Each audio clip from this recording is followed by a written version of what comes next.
Yo, yo, yo! What's up there, YouTube? It is the first day of spring, and I'm finally getting out for the road trip that I've told you I was going to do with my brother, who doesn't know he's going to be on the video yet. He knows I'm making a video, but he doesn't know that, so he'll be here in a second.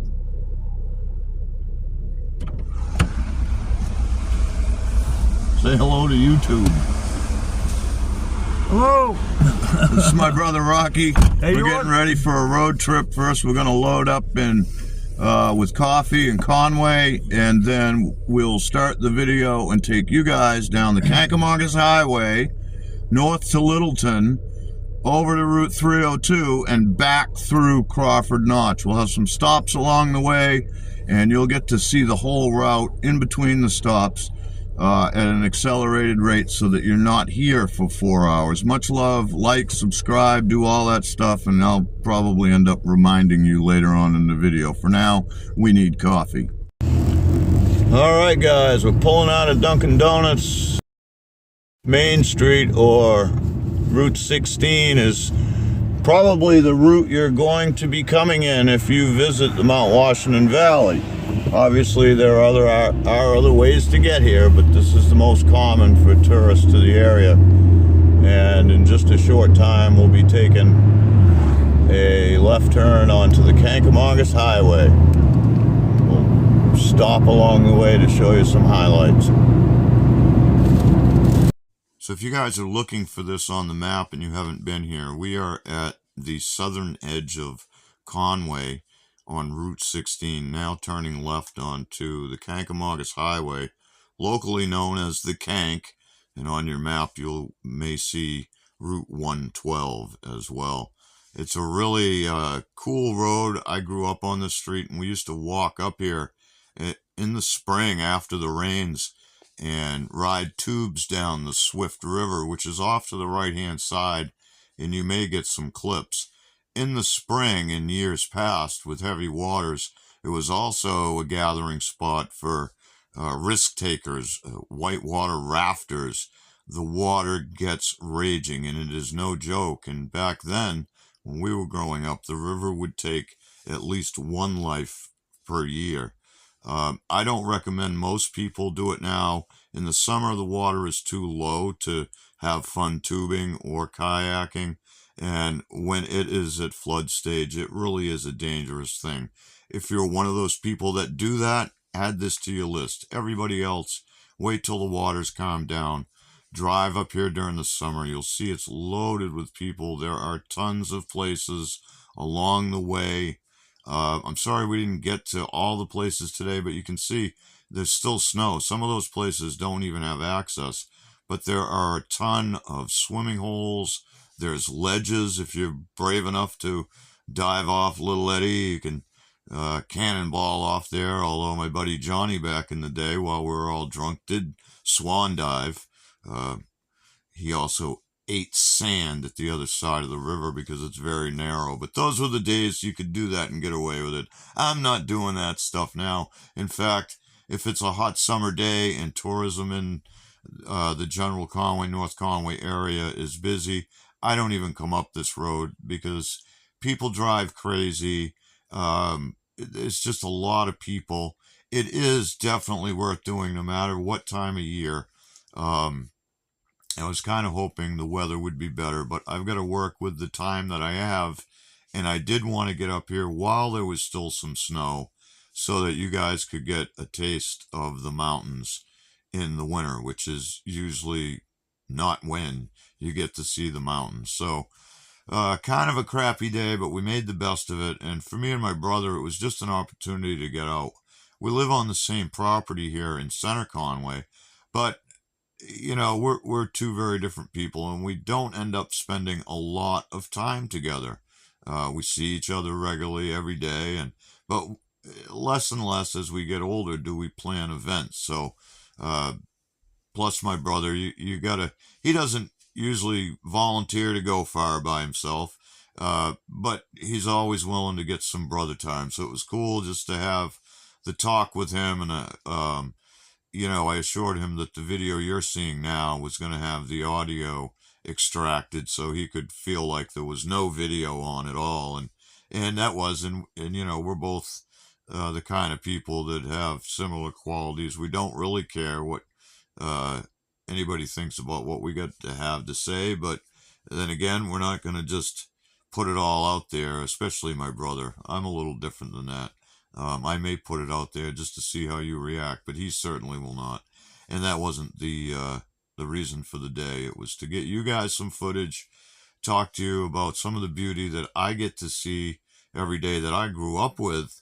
You know, and it's just my maybe gypsy blood that always makes me want to leave here. Plus, I hate being cold, but it is such a beautiful place to visit. If you're a skier, you're surrounded by ski areas. I don't even have the list in front of me, but there's just a lot of ski areas for any skill level.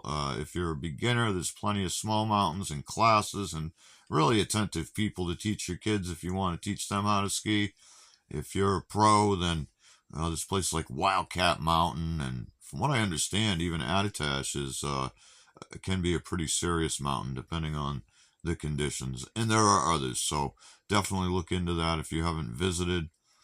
We're going to be coming up here shortly on one of the only stops that we did along the Kank, because it's just such a miserable day, and we were actually frozen in the next clips that you're going to see. Should be shortly here. I may have to speed up the video so that I'm not just babbling through this whole thing. But it was really raw. The sun was supposed to be out. It was out on the other side of the mountain, but that didn't do us any good on this side. A lot of snow missing near the top and down the other side. They had a much milder winter than us, and really we didn't have that great of a winter. It was a little better as far as skiing and outdoor sports, which I don't partake in. Again, I hate winter. I look forward to summer, and I look forward to traveling again. So this was a little dip your toe in the road trip routine. And just while we're killing some miles up the road here, I'll mention that June 1st I plan to leave here and circle the United States, and I will fund that whole trip by using gig apps. I'm approved for several of them. I do gig delivery now, and I want to show you guys, not only can you get out there, but you don't need to have a bunch of money. I don't have any money saved for it. I don't need to. I can work every day and move inch by inch by inch and just take it all in with no schedule. And then I plan to be back here in the fall to endure another winter. I'm doing that because winter is the time that my parents would most likely need the extra help. Summer's the best time to get away as far as that, and that is my priority. And also, my brother is retired now, and he will be on hand all the time. So if there's an extreme emergency, he will be here to help mom and dad as well. As far as the Kank, if you're going to drive the Kank, I love it because I'm a driver. I like driving. I like driving fast. I like challenges. This road has taken a lot of vehicles, and a lot of people back in the day have lost their titles. We used to race this road. If somebody was ballsy enough to put up the title to their car, we'd race them. And, we didn't actually ever take anybody's car, but we could have, and probably we should have. Maybe would have saved a life. A few homies back in the day have been killed in car and motorcycle accidents, especially motorcycle accidents. And please, while we're on the topic of motorcycles, if you come up here this summer, this road is well traveled, and motorcycles are no exception. They need you to be looking for them, paying attention, aware that they're there. Because of their size, you don't notice them. You're less likely to notice them. So don't be responsible for hurting someone or, God forbid, killing somebody. And, get up here and take advantage of some of this stuff. The other one going to be able to pull it in, huh?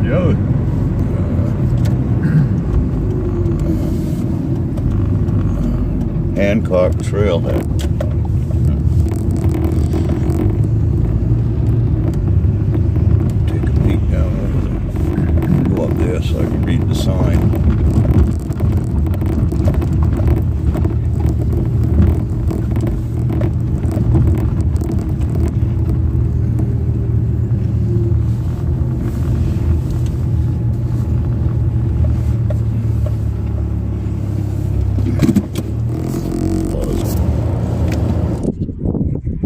Alright, YouTube, we just pulled into the Hancock Notch Trail area. Hopefully you guys can see the map, even though it's dreary out here today. There is some glare, so, and not a lot to see from the overlook, but we'll go over there, check it out.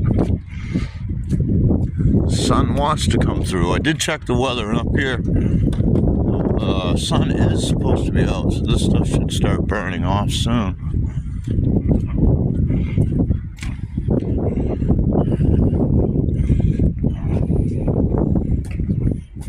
Peak bagging.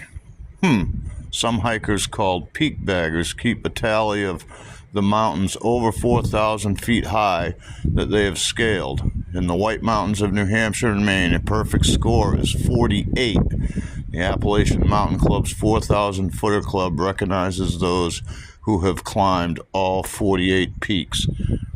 Isn't that wild? And no, I have no intentions of hiking any of those, but maybe partially someday, and I have some anyway.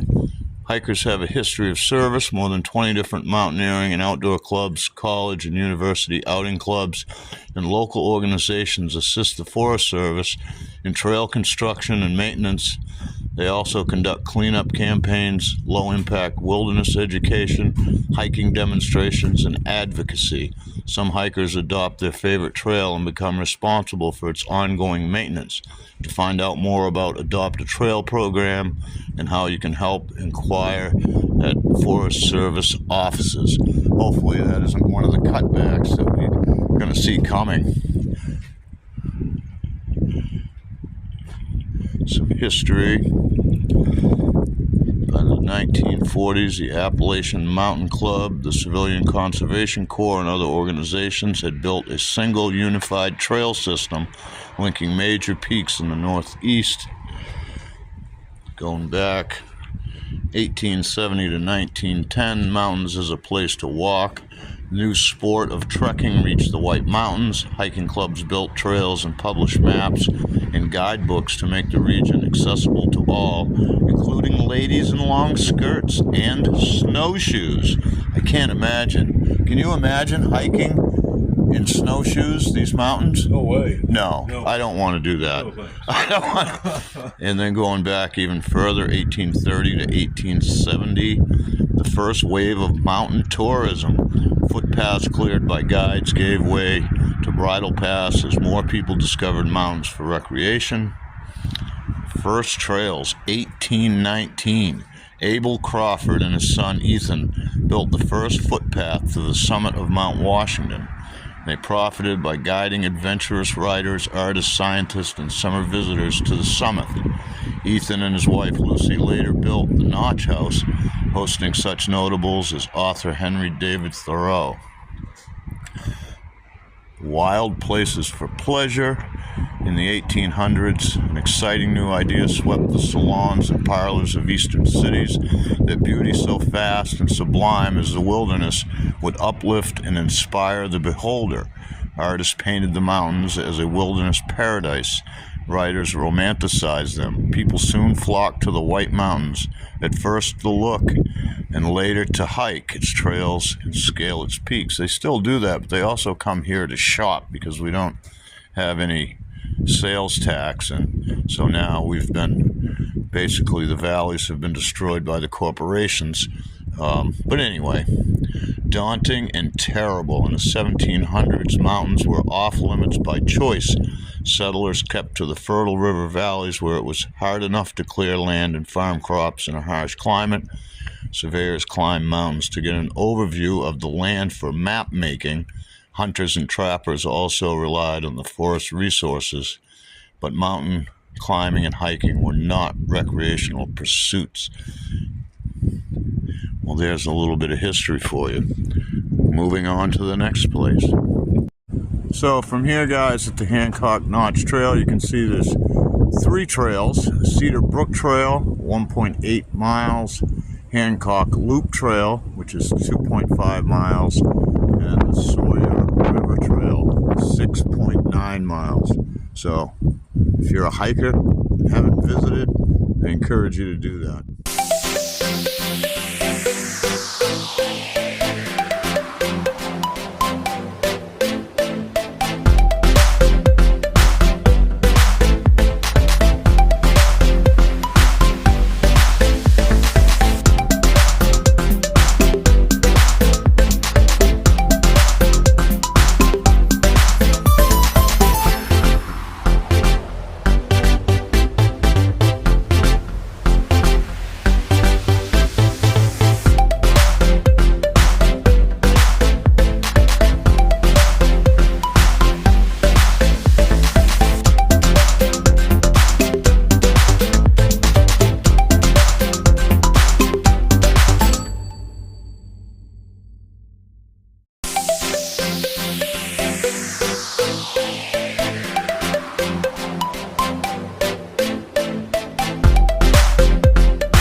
So now we've made it to the other side of the Kancamagus Highway, and you're going to see me, like an idiot, pull off the road because Google Maps wanted me to U-turn and go back. I had this whole route planned out in maps, although both my brother and I basically know what we're doing. I put it in Google Maps just to keep me on track, and somehow the settings in Google, it was quicker to come back to where I started than continue the trip as I wanted to and cut across to Crawford Notch and come back. So you'll see a little bit of foolishness here. Finally, we just gave up and shut Google off and drove the way we know we had to go. So that was that part of the day, and I'm not really even sure why Google Maps did what it did, or maybe I screwed up something and didn't recognize it. Whatever the case, we sorted it out within a couple of minutes and then got on our way.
now we're at the top of the Crawford Notch, and we're going to be pulling in shortly to the Crawford House, historic train station where I believe the Conway Scenic Railroad does still make trips. So it's a great place to just stop for the day. There is a trail or two from this location that you can hike. And as you see there is snacks and restrooms in the summertime. They're closed now, but great place to just get out of the car, look around, or maybe you take a train ride up from North Conway Village. Well, now we're back on the road, and we'll have another stop coming up here in just a little while.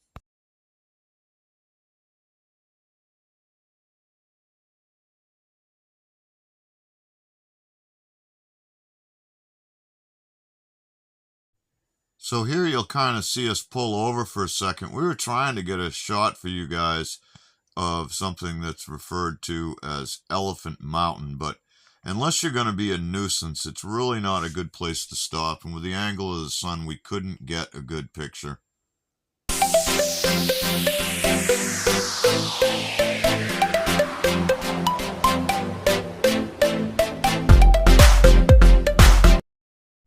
And now you're going to see us pull into what is actually the beginning of the Saco River. It's a small pond, and it's very low right now. There's a dam, and they have that let out. And it was a brutal cold day up here, guys. You really want to come dressed appropriately. Even in the summer, bring a windbreaker.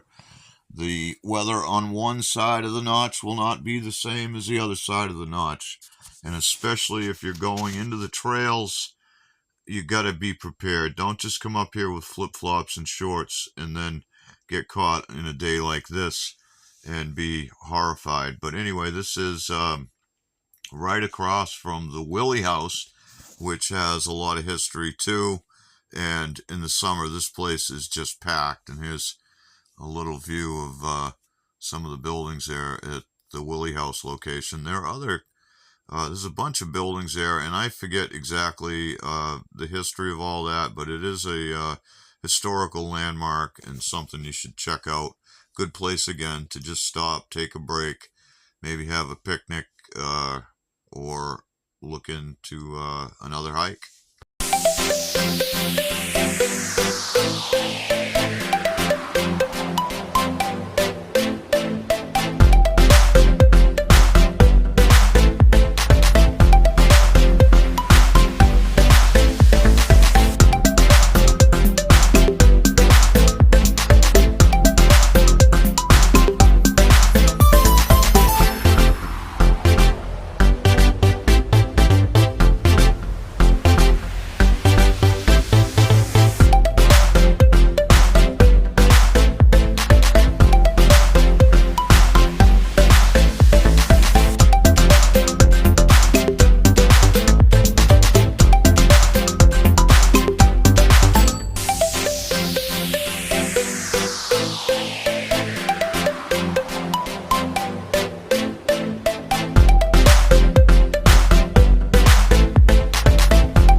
So we are now out of Crawford Notch, and we have just come into the town of Bartlett. That back in the day, in the 50s, this was a booming little town. Now there's not a lot going on in Bartlett. There are a couple restaurants. It's mostly residential, and there are a lot of high-end ski condos. There is Attitash Bear Peak Ski Mountain here in Bartlett. We're going to be passing by that in a little while. Not a lot to do in Bartlett. The store in town, I believe, is closed down now. And so you have to go into Glen, which is the next town south. It's in the Bartlett Township, but it is its own little town. You get a grocery store, a post office, a liquor store, convenience stores, gas, a deli, kind of a general store, campgrounds, restaurants, and it's a Dairy Queen. That's a big thrill up there. Great Mexican restaurant, some other stuff going on. much smaller than North Conway, but still a very, very busy place because it's the conjunction of not only this route, Route 302 West, but in Glen, it joins Route 16. Remember we started on Route 16 in Conway, so that'll be about 12 miles south of where we start, or 12 miles north of where we started. Route 16 intersects with 302. But so we'll be winding down this part of the video, and I'll be with you momentarily here in person. Not a lot more to see, guys, and we'll wrap the video up. Okay, back with you real quick, YouTube. Thanks for watching. If you got to this point of the video, I know it's a little low tech, a little clunky. It will get a little better than that. I need to get an upgrade to the phone. Doing all this on the phone is just not a great idea, and I don't trust my tablet to do a whole lot. So I have a plan for that. That'll be coming in before I start the major road trip, which will involve the entire summer of circling the United States. Anyway, in another week, maybe two, depending on weather and motivations and all those things coming together, we'll do another similar video to this, and we will take you back on Route 16 in Glen, start at that intersection, and bring you through two more notches, which will bring us into Maine and back here to my place. And my brother should be along for the ride for that as well. Much love, many thanks. Subscribe. Look forward to an epic travel summer. Some encouragement for you. People, you need to understand, I'm doing this with nothing. There's no funding. There's no account. There's no studio. There's no team. There's just one fool wandering. Much love.